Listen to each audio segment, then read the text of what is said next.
Assalamualaikum warahmatullahi wabarakatuh. Waalaikumsalam warahmatullahi wabarakatuh.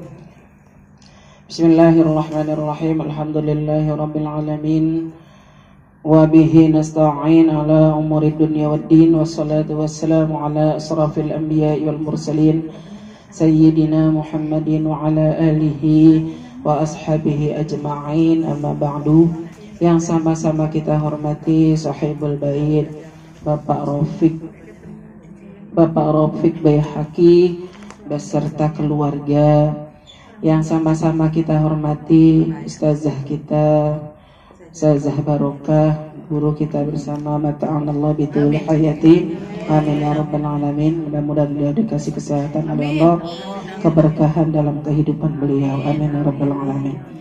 Dan juga pembawa acara Ibu Ketua PKK RT 014 Ibu Yuliana, dan ibu-ibu jamaah Majelis Ta'lim Al-Karamah yang dimuliakan Allah Subhanahu wa taala.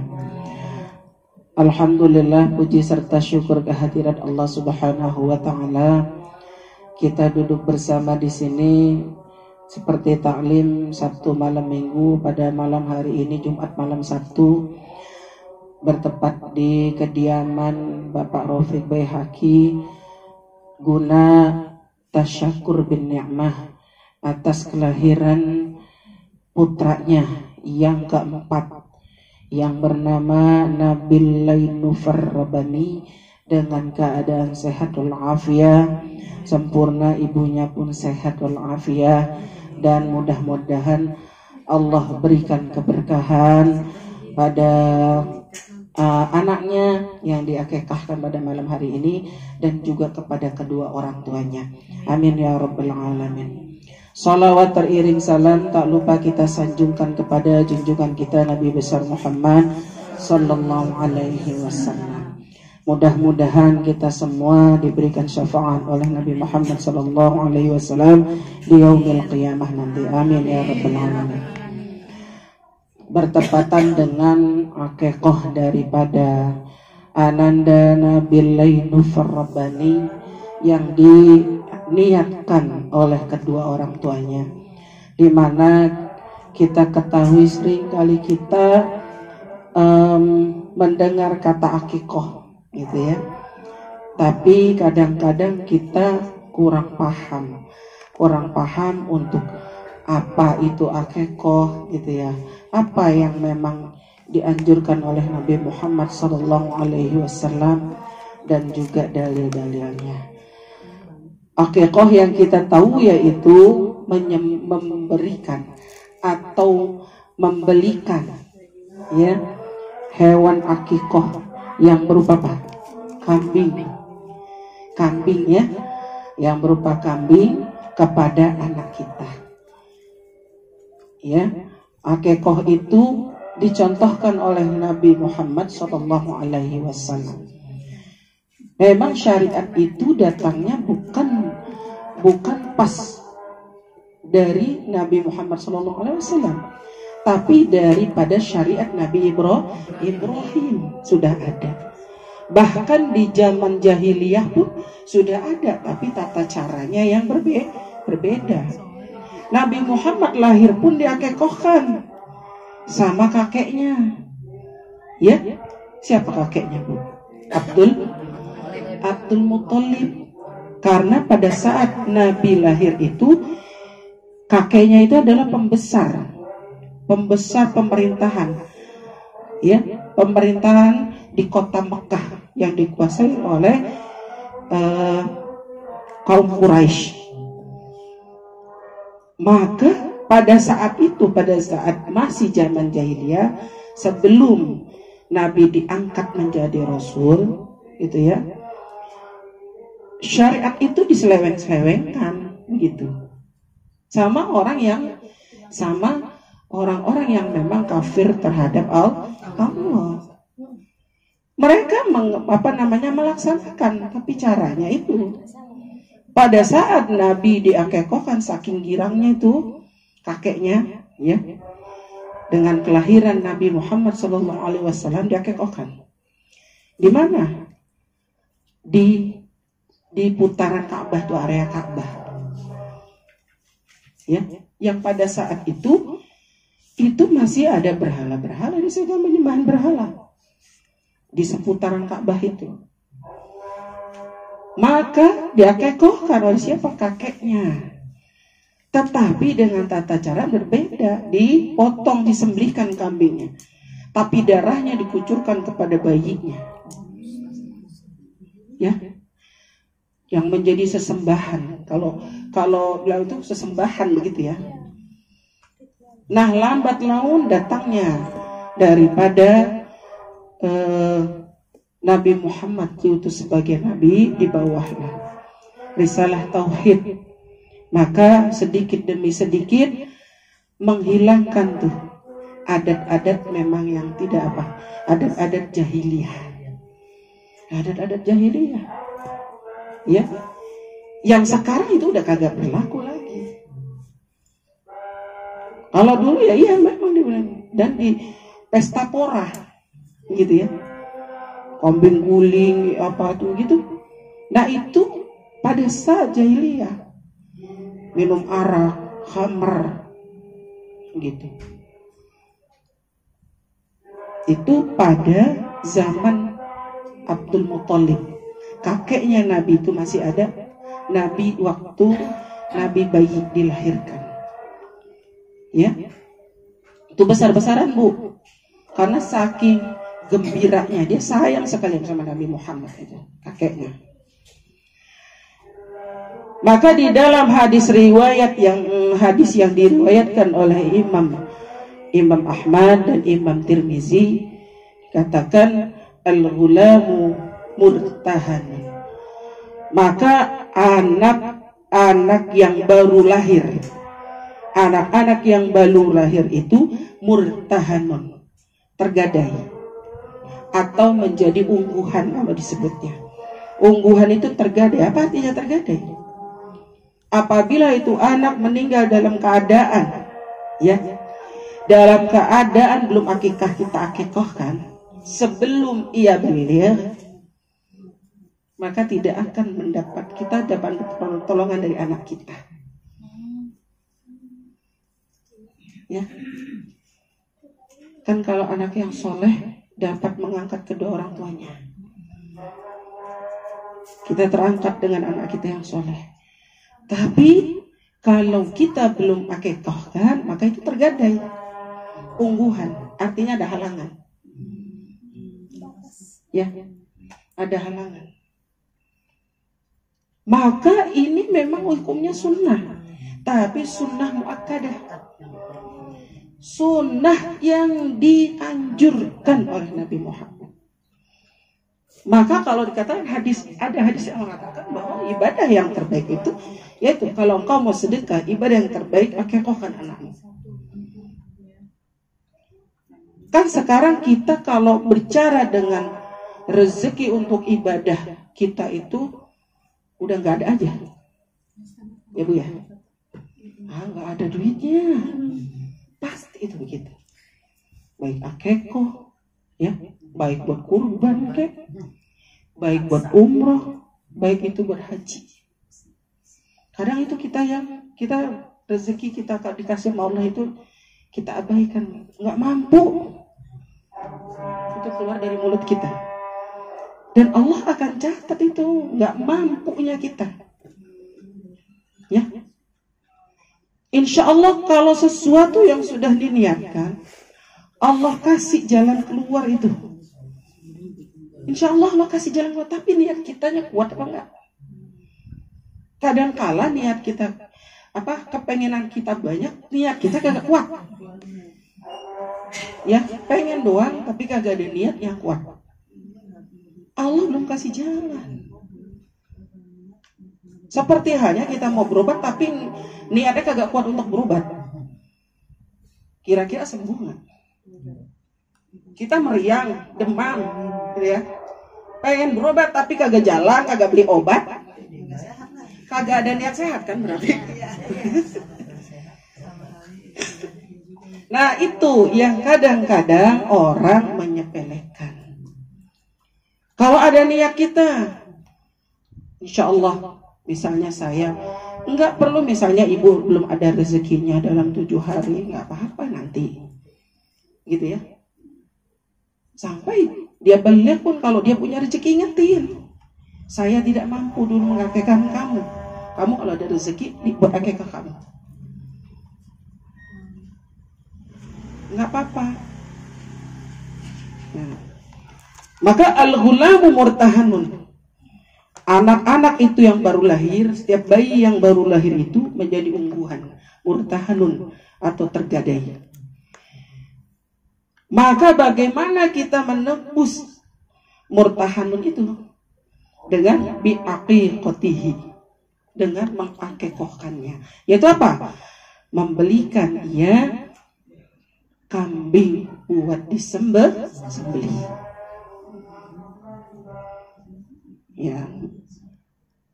Mengenai jumlahnya, nah, kita bi'aqiqatihi, ada aturannya, ada jumlahnya. Diriwayatkan dalam hadis yang diriwayatkan oleh Imam Tirmizi dan Ibnu Majah, dan Imam Ibnu Majah disampaikan oleh Aisyah radhiyallahu anha. Siapa Aisyah? Istri Rasulullah sallallahu alaihi wasallam. An Aisyah qalat, dari Aisyah radhiyallahu anha qalat, berkata Rasulullah sallallahu alaihi wasallam, amarna an nu'iqa 'anil ghulam. Telah menyuruh Rasulullah, telah memerintahkan, amarna, telah memerintahkan Rasulullah kepada kami sebagai orang tua. Begitu. Kami, nah di situ adalah domirnya untuk kedua orang tua. Telah menyuruh Rasulullah sallallahu alaihi wasallam kepada kita semua an nu'iqa, untuk menyembelihkan, anil ghulam, kepada anak-anak kita, bisyataini, apabila ia anak laki-laki maka 2 ekor kambing. Ya, jumlahnya kalau laki-laki berapa? 2.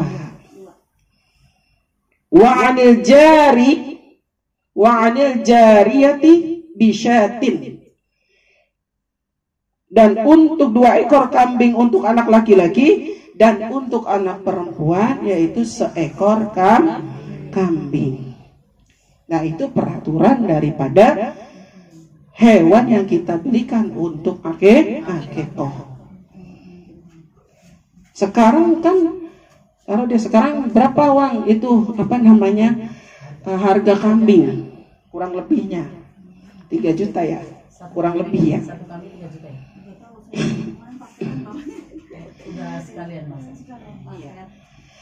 Jadi harus ditarget. Nah, kalau anak kita udah lewat deh, pada gede misalnya, ya. Tapi niatkan, jika kita punya rezeki, akikohkan anak kita yang belum akikoh. Ya. Jika ia sudah berumah tangga belum diakikohkan, iya, sendiri dia beli kambing dulu, saya kagak kuat. Dia belum mampu. Lantas anak kita udah balik, udah bekerja, silakan kalau mau beli, punya rezeki. Ya, karena orang tuanya nggak mampu untuk memberikan. Tapi kita sebagai orang tua, sunnah muakkadah kita jalankan. Ikhtiar dengan apa? Kumpulin, begitu. Ya. Jangankan untuk akikoh, kurban aja dalam setahun kita aja target mestinya. Ya, kalau yang tahun udah kurban, ada target. Jadi setiap bulan kuatnya berapa? Sisihkan uang kita. Ada tabungannya. Ya, jangan dikorek terus. Anggap itu duit kagak ada, ibu-ibu mah begitu kan. Nabung tapi dikorek karena dia tahu ada duit. Ya. Dia ambil lagi kayak kumpul-kumpul duitnya. Atau dititipin boleh. Saya nitip ya. Seolah-olah tuh duit kagak ada deh. Saya nitip, bisa lihat kumpul. Itu insya Allah, Bu. Insya Allah kalau kita lihat kita kuat, jalannya itu ada dari Allah. Ya, kita minta kemudahan dari Allah. Al-ghulamu murtahanun bi'aqiqatihi, setiap anak murtahanun yang baru lahir itu tergadai bi'aqiqatihi, maka manusia dengan aqiqah, diaqiqahkannya. Tuzbahu anhu, ya, tuzbahu anhu, yang disembelihkan baginya. Tuzbahu anhu, disembelihkan bagi, anhunya kembali kepada apa? Kepada bi'aqiqah, dengan aqiqahnya. Tuzbahu anhu, disembelihkan. Apa yang disembelih? Tadi hewan yang tadi tuh, yang 2 ekor atau 1 ekor. Fil yaumis sabi', pada hari ke-7. Itu afdal sunnahnya. Hari kemana? Hari keberapa? Ke-7. Setelah kelahiran daripada anak kita. Wa yukhlaqu ra'sahu, apalagi kewajibannya? Cukur rambutnya. Ya. Rambut yang ia bawa dari alam ini, kandungan, ya. Di dalam kandungan. Karena apa? Itu rambut biasa kan suka ada apa tuh? Iya, kotoran-kotoran, ya, kasihan, gatel. Kalau nggak dicukur itu gatel biasanya. Kan ada orang udah nggak cukur cakep, jangan saya. Tapi gatel untuk anak itu, kasihan. Jadi ngebersihin apa pori-pori daripada rambutnya sekalian. Ya, kan kalau anak baru lahir ada selaput yang di badannya aja dibersihin. Kalau di kepala itu terhalang apa? Rambut. Ya, kadang kan keluar syaraf-syaraf gitu kan, syaraf-syaraf yang ada gatel itu kan, kasihan. Jadi bersihkannya yaitu dengan sunnah wa yukhlaqu ra'sahu, cukur rambutnya pada hari itu juga. Lantas apa lagi? Wa yusamma, kasih nama yang baik. Alhamdulillah nih namanya baik tuh, bagus. Apa artinya? Nabilainu Fardani. Kan kita setiap punya anak pasti Bu, kita udah siapin anaknya. Udah artinya, maknanya apa dari artis tersebut gitu ya. Enggak sembarang kita ngasih. Makanya Bu, kalau kita udah ngasih anak secakep mungkin, jangan mau dipanggil dengan kata yang jelek. Yo, saya punya suami. Nama suami saya Hasan Basri. Tapi waktu saya udah nikah tuh dipanggil Golel. Karena tukang golel katanya. Kalau golel tahu Bu? Golel itu kalau kayak ngaji tuh gitu tuh. Cengkok ya. Saya juga nggak paham golel siapa gitu kan. Itu ibunya marah banget. Anak gue cakep, panggilnya ini gitu kan. Enggak, gue nggak mau nyasar, itu panggil dengan benar gitu. Nah itu kita jangan. Kadang-kadang kan kita manggil itu dengan anak-anak kita sekarang manggil dengan julukan. Julukannya itu ya dipanggilnya itu. Kadang namanya udah hilang. Yang lebih lekat nama julukannya. Iya. Lah itu ibu tahu tukang sanyo itulah namanya cakep dipanggilnya Begeng. Ya kenalkan tuh yang tukang sanyo. Saya bilang Bang emang namanya Begeng. Lah bukan Bu, nama saya bukan Begeng karena kurus kecil. Gitu. Itu kita kan ngasih nama nggak sembarangan. Jangan mau anak kita dipanggil dengan, kan kalau manggil dengan gelar yang jelek kagak boleh. Ya, biasakan anak-anak manggil dengan nama sesuai nama. Kalau misal kita nama panjangnya sekian, panggilannya ini, gitu ya.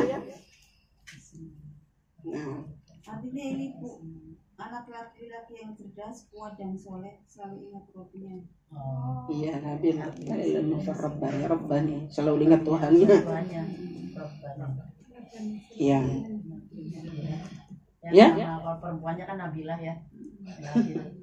Nah, itu kewajiban kita sebagai orang tua. Alhamdulillah kita hadir di sini. Akikoh, doain sama-sama tuh buat siapa sih bayi. Ya, mudah-mudahan jadi anak soleh. Amin. Ya, begitu juga ntar anak kita yang belum akikoh, ya udah kita berusaha mengakikohkan anak kita. Walaupun udah gede biarin deh. Kita mampunya sekarang, ya jalankan sekarang. Ya.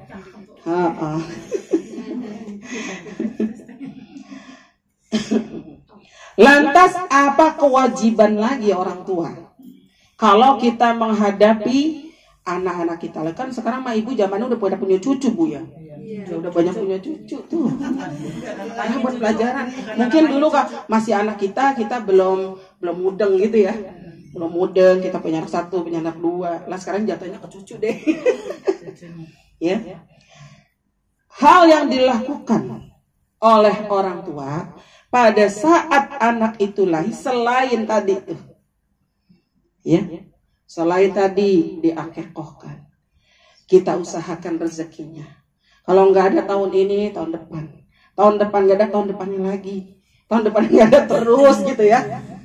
Tapi jangan pernah bilang nggak ada. Insya Allah ada rezekinya. Belum.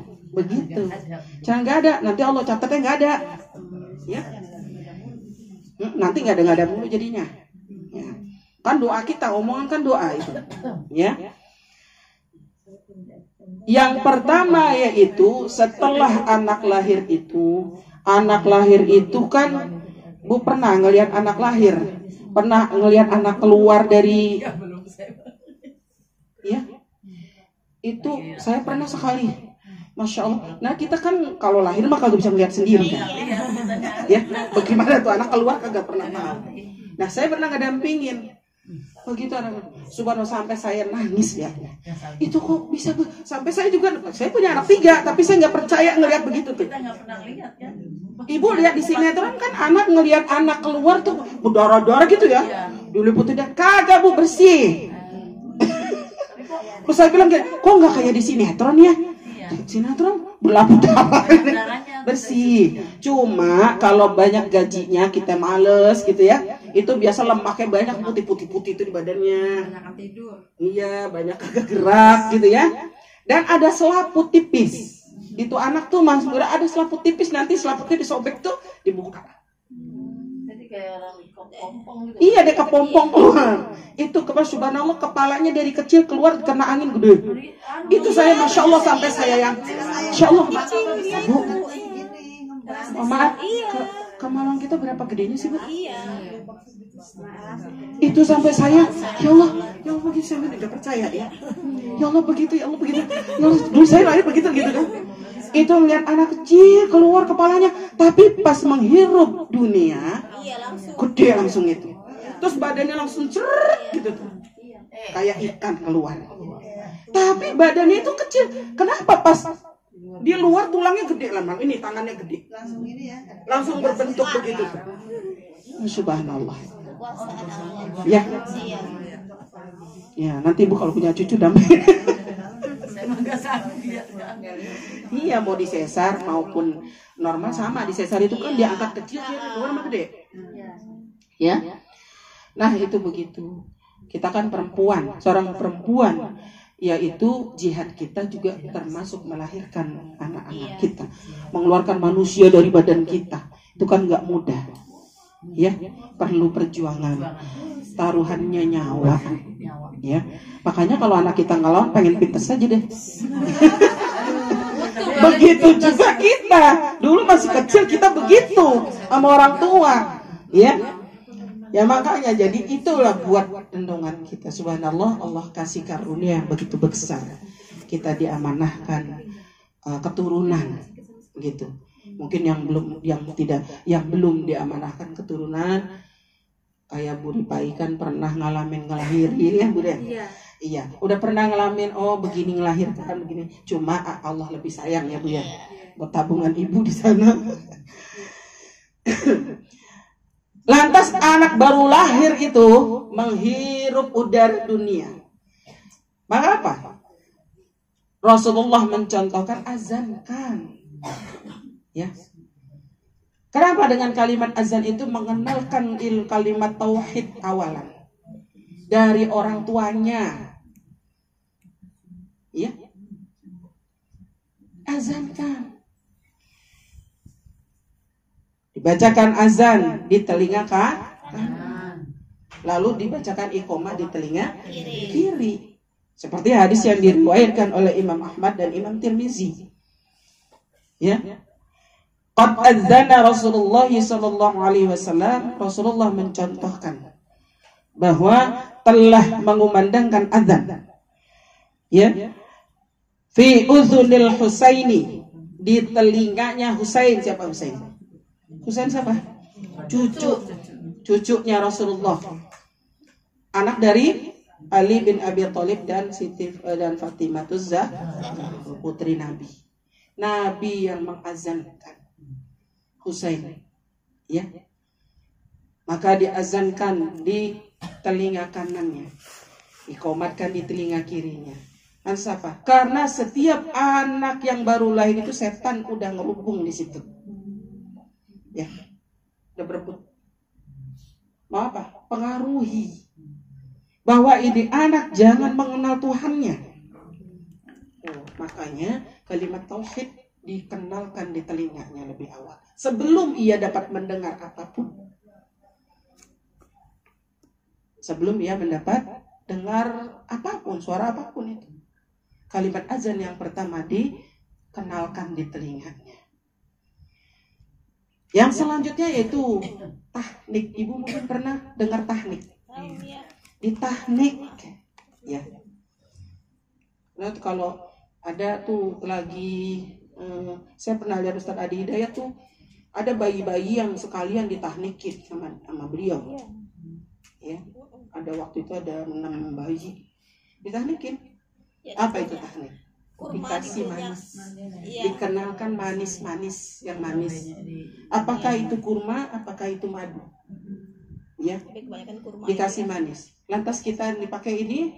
Lah kalau misalnya kita mau tahnik sendiri, ya, sambil baca sholawat, lantas di langit-langitnya, ya, di langit-langitnya, di lidah, diolesin. Kan bayi kan kalau ini dia belum mengenal rasa apapun, kecuali nanti asi-asi juga kan belum keluar biasanya. Kalau habis apa? Habis lahir kan masih bening. Kalau enggak kurma ya madu, ya. Lantas kalau kurma bagaimana, emang bisa ngunyah? Kagak bisa, dikunyahkan. Dikunyahkan, sarinya diambil, dioleskan, ya, ke dalamnya, bibirnya. Maka kalau bayi itu kering bibirnya, pakainya madu, nggak apa-apa, ya. Atau kurma digituin tuh, diginiin, diolesin. Nah itu namanya tahnik. Tahnik, anak yang baru lahir dengan kurma, disuapi dengan kurma ataupun madu. Karena menurut Zaidul Akbar, ibu tahu Zaidul Akbar? Yang dari ilmu kesehatan, ya, yang pakar kesehatan, Zaidul Akbar mengatakan bahwa tahnik itu dapat menjadikan untuk prebiotik, imun yang tinggi untuk bayi. Itu tahnik. Makanya walaupun udah besar, pernah lihat itu, saya lihat tahnik itu yang Habib Usman di tahnik itu sama Habib Umar itu kan anaknya udah gede, Bu. Anaknya udah gede, udah umur 2 tahunan, ya. Tahnik orang alim gitu, ya. Kita kan kadang minta sekalian doanya orang alim yang tahnik gitu, ya. Nah itu, jadi dikunyahkan itu. Waktu itu pada masa Covid, Bu. Masa Covid. Ya, yang Ustaz Adi itu masih pada Covid. Saya bilang masa Covid tapi pada mau itu ditahnik gitu, ya. Iya. Ya, tapi emang minta apa? Minta keberkahan. Karena orang alim, minta orang alim aja dari tahnik gitu, bukan bapaknya sih boleh, enggak apa-apa gitu kan. Terus kalian minta didoakan gitu, ya. Enggak doanya. Nah, itu dari kewajiban orang tua terhadap anaknya. Hakul walidi ala walidihi. Kewajiban orang tua terhadap anaknya ayyuhsinu ismuhu wa adabahu. Hendaknya memberikan nama yang baik, bukan sekedar nama yang baik, tapi doa. Wa adabahu, minta dia berakhlak yang baik. Berakhlak seperti akhlak Rasulullah. Bu, kalau anak sekolah dia cium tangan sama kita, ya, dia salim sama kita, doain, kitanya doain ya Allah, anak saya biar berakhlak mulia, pahaman ilmunya tinggi, dan punya ilmu yang walaupun dia udah kagak kelihatan, ini doa tetap berjalan. Walaupun kan mau langsung berangkat kan, atau kita nganter dia turun dari motor, itu kita doakan. Ya, Allah enggak, saya nggak minta tinggi-tinggi. Apa yang kalau tinggi-tinggi akhlaknya jelek? Ya, mau apapun, mau jadi apapun, dia mau sekaligus jadi presiden, tapi kalau yang berakhlak, insya Allah itu akan membawanya dengan kebaikan. Mau jabatan apapun kalau akhlaknya bagus, membawanya kepada akhlaknya baikan. Makanya itu kita doakan anak-anak kita. Ya, kita doa orang tua itu mustajab. Insya Allah jadi anak yang soleh atau soleha anak kita. Ya, wallahu a'lam bishawab. Ya. Al-Fatihah. A'udzubillahi minasyaitonir rajim. Bismillahirrahmanirrahim. Alhamdulillahirabbil alamin. Ar-Rahmanir-Rahim. Maliki yaumiddin. Iyyaka na'budu wa iyyaka nasta'in. Ihdinas siratal mustaqim. Siratal ladzina an'amta 'alaihim ghairil maghdubi 'alaihim waladdallin. Amin. Mudah-mudahan kita semua, kita duduk di sini, kita doain siapa nih? Ananda Nabil Lainofar Rabbani, mudah-mudahan jadi anak soleh. Begitu juga dengan anak-anak kita, ya, anak soleh dan soleha. Walaupun kita belum mampu, belum bisa melaksanakan akikah, ya kita niat insya Allah. Kan ada hadis yang mengatakan kalau udah niat disuruh catat tuh niatnya, belum kita lakukan, gitu ya. Belum kita lakukan, niat kita udah dicatat. Dengan dicatat itu, insya Allah udah jadi kasih jalan keluarnya, ya. Begitu. Bu mau nanya Bu, kalau laki-laki kan dua ya, barangkali mampunya satu dulu apa gimana? Ya nggak apa-apa. Satu dulu. Maksudnya kan dua. Oh, satu-satu. Gitu gimana itu hukumnya gitu loh? Ini kan satu. Enggak sekaligus. Nanti sekaligus aja barengan. Tunggu aja rezekinya sampai 2. Nanti takutnya lupa. Jangan. Saya dulu lah, satu dulu. Iya, nggak apa-apa. Sunat satu lagi. Jadi ya nggak apa-apa, mau dicicil gitu. Mau dicicil. Tapi jangan jedanya jangan jauh-jauh ya, jangan terlalu jauh. Ntar aja nanti tiba-tiba dia udah balik, udah 15 tahun, udah SMA, lah satu lagi belum. Lupa ya. Iya, gitu. Ya kan sekarang makan enak, udah paketan matang udah berapa, gitu ya.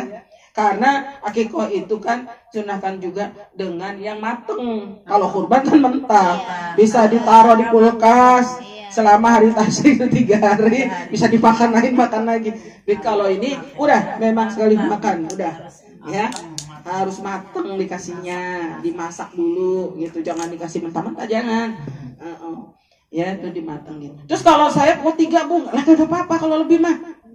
Ya, mau beli kambingnya beli 3, 4, kagak apa-apa. Minta mau sodako saya beli kambing 1, kagak apa-apa. Takut kurang gitu ya. 2 kan memang udah aturannya. Nah kita mau tambahin lagi 1, ada rezekinya nih, kagak apa-apa. Ada sedekah kita gitu ya. Ya, Allahu a'lam bishawab. Ya kita baca doa. Ya, sekian dari saya. Mudah-mudahan sedikit yang saya berikan menjadi manfaat dan juga kita dapat amalkan dengan sebaik-baiknya. Mudah-mudahan Mama Nawang dan Ananda Nabil diberikan kesehatan terus, panjang umur, diluaskan rezekinya, dimudahkan segala urusannya. Amin ya rabbal alamin. Wallahu a'lam bishawab. Wal 'afwa minkum. Wassalamualaikum warahmatullahi wabarakatuh. Waalaikumsalam.